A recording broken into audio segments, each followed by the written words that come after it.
You're watching Juice TV NZOWN right now. You're joining me outside the Victor Arena in Auckland.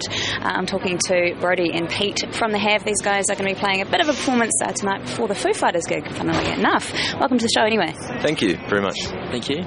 Now, you guys are about to take off overseas, which is quite sad news for all of us here, but it's pretty exciting for you. Do you want to fill us in on exactly what you're doing? Well, basically we're relocating to Berlin, I guess as an alternative to London.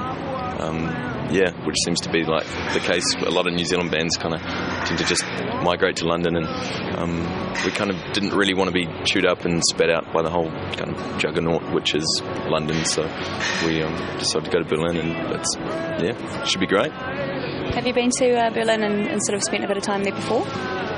No, we've never actually been over to Europe or anywhere like that. We've only been to like the States and stuff, but we've just got recommended the place by a few friends of ours, and should be interesting. So I was going to say, about 3 or 4 years ago, when you guys were over at South by Southwest in Austin, Texas, you received a lot of attention. Like, a lot of people were really giving you high praise. Was there no temptation to go over to the US instead? We went over for like a showcase with a record label, which turned out to be really stink. They offered us a really bad deal, and we just kind of went no, and that was kind of the end of that chapter, I guess. So we did give it a crack, kind of thing, so to speak.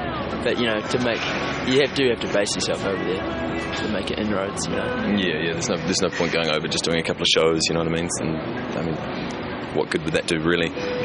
So we played a couple of showcases, and people came along and stuff. But other than the deal that we got offered, it was pretty inconclusive. I guess the second trip back, anyway, was.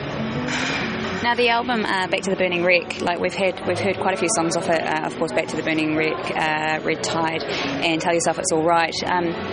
Many people could say, considering the amount of coverage you've got for these songs, that the album's been a success. Would you agree? I think we've sold what we expected to sell, which was good.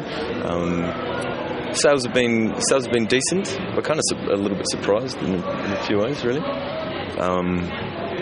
But yeah, I think it's been a success. I think just even having a producer to come over from the States, and he's worked with some quite reputable bands. Who's that again?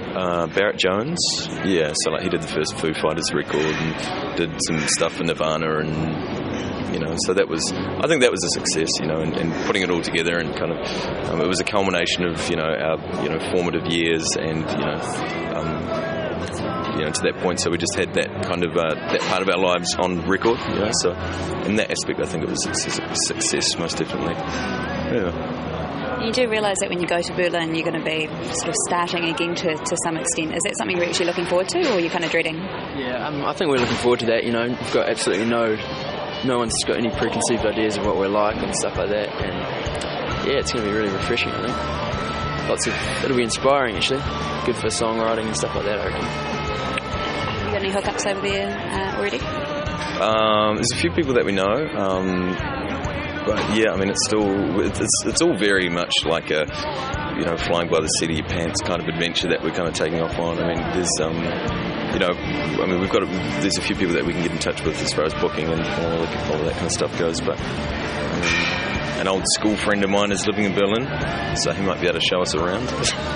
But that's about it. So I think it's going to be an adventure, which I think we kind of need, because we've been hacking away in Auckland for quite a bit, and you can only play the King's Arms so many times before it starts to get a bit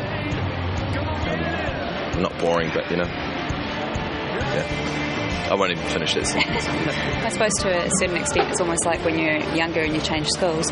Yeah. To make new friends and stuff. Yeah, absolutely. I think we've kind of climatised very much, with Auckland and with where we are. We're really comfortable in our situations in life, and it's always, it's time for a change, I think. Yeah. Good on you.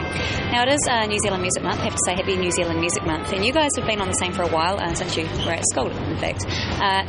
No doubt you've noticed the way that the New Zealand music industry has changed, and the way that people are more accepting of New Zealand music. Do you think you guys have benefited from that? Yeah, I think most definitely. The radio play has been on a steady increase, for Music Month especially. And I don't know. I think we've benefited from that, getting coverage and everything. It's always really good when Music Month ticks around because you can get a little bit more screen time. And would we be doing this if it wasn't Music Month? Maybe not. Well, you are leaving country. Oh, I suppose that's a good reason for an interview. Nice to you. And we like you. Thanks.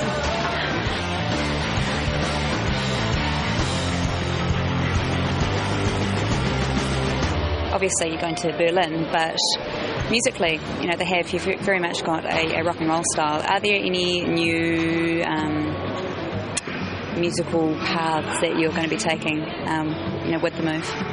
Well, it's kind of hard to say. It's not something that we really want to plan so much. It's just more like a natural kind of, progression of sound. There's no point in saying, oh yeah, we've got to change, we've got to, get a synth and stuff in there and drum machines and that stuff like that. But, we're open for ideas about anything. Music shouldn't be, confined to rock and roll. You should be able to play all kinds of different styles if you want. I think. Yeah.